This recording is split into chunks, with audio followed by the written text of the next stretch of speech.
Hey there, I'm Katie Cleveland, and this is Walking Together, a Christian parenting podcast. My education in early childhood development and social and emotional learning helps me to teach God's Word to kids each week, but I want you parents to be the main teachers of the faith to your kids. Join us each week as we explore topics that both kids and parents can use to build their relationships to God and with each other. Hey everyone, we're back with episode 2 of Walking Together, where we'll continue the discussion around social and emotional learning and how it's relevant to our faith development. At St. John's, we call it wholehearted learning because SEL can help us to understand how to love God and how to love others with our whole selves. Last week, we talked about self-awareness, and this week, we're going to be talking about social awareness.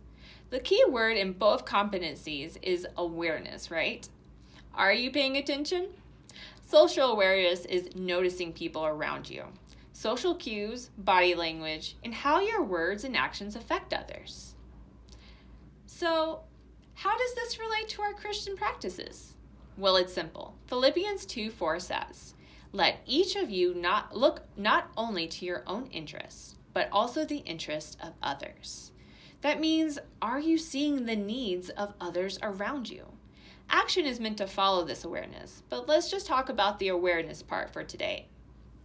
Kids, how many times do you notice a classmate sitting alone somewhere? Do you know why they're sitting alone? They might need alone time, or they might need a friend. How can you tell the difference? Parents, how can you tell that people around you might need your attention? It's easy to get caught up in your own world sometimes and just stop paying attention to the people around you. But Jesus paid attention. He noticed the poor, the weak, the sinners who were desperate for forgiveness. Shocking, but Jesus was actually the master at social and emotional learning. My favorite example is how he noticed the woman at the well, and he asked her the right questions to get her talking to him. We could say he's God and he's kind of cheating because he knows everything. But she was someone who people wanted to ignore, and maybe she liked it that way. But Jesus saw her. He really saw her, and it changed her life forever. How can we use social awareness? How can we better pay attention to each other? Try this. Kids, I want you to take notice of when your parents might need help this week. Maybe they need help with a chore, or maybe they just need a break. I want you to try this without them having to ask you for help. Then I want you to tell me about it. Parents, try seeing if you can notice something that your kids might need this week. Maybe it's encouragement, or maybe it's just some one-on-one time with you. Here's my question for the week. I want you all to think about this and find me and then give me an answer.